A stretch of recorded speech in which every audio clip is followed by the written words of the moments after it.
basically going to talk about a 3-point lighting. I don't have 3 lights in my hand, so I remembered one of my lessons that was taught in my film school, that lighting with one light, the key, feel and back.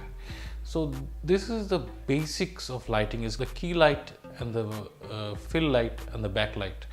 And the 3 of these have different work that it does. So you see the light which has lit up my face at the moment is, there is too much of contrast. You have shadow this side, and the light is with a hard shadow this side. So I would call this a key. Let me use this and see what happens next. Yes. So what do we see now? So this I would call, I'm putting in a fill light now, and this fill is, what is the fill doing? It's controlling the contrast on my face.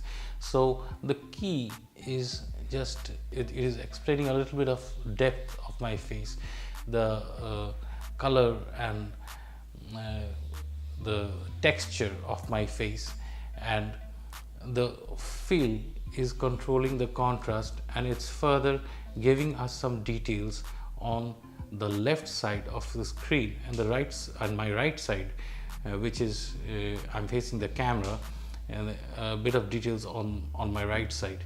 So this, you see, the lighting is very simple. So let us see the lighting, the basic of the key, fill and back. I have tried to make my point, which I have made, and thing is explained with all of us. So I've covered everything with black, so no other light leaks from anywhere. So first let us put on the backlight.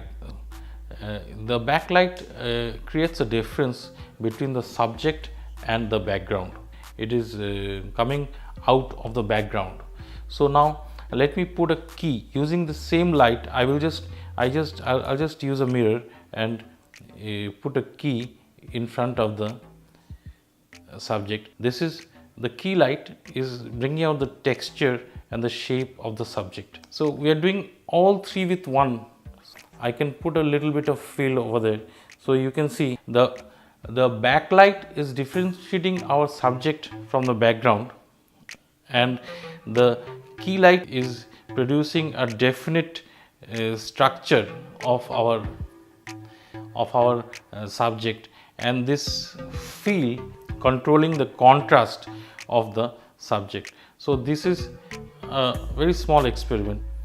Now here we see, although our hands are shaking, so there's a little bit of problem that we don't have a stand. So what I'm trying to explain this whole thing with the help of a torchlight. So this LED torchlight is acting as a backlight. Now you can see the horror effect on the subject. So these are the type of experiments you can try. Now you will see the difference between a subject without an fill light. So here I'm putting in the fill over here. You see now how the fill is controlling the contrast. All of us can try some experiments before we go on a professional shoot. We don't have to have a lot of things. I just have this subject here, a whiteboard there, and a torchlight which I'm using here. This torchlight is not very powerful. It's a LED torchlight here.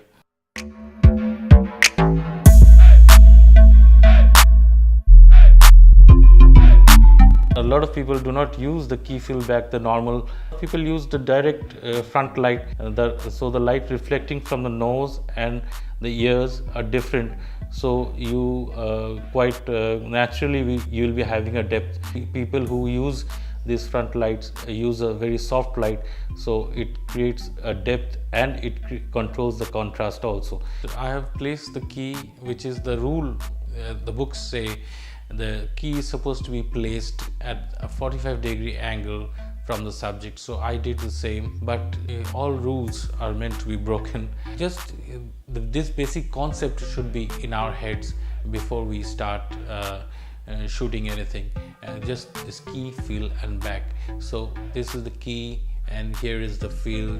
If we keep in mind, we can, it's very easy for us to shoot with one light, or even if you don't have a light, we can use the sunlight. In the back I don't have at the moment, but I think the key is strong enough to take out my face from the background lit low. Okay, I think I have been clear with what I was trying to explain. Well, if these vlogs are to your likings, please do let me know in your comments, and for the next time, goodbye.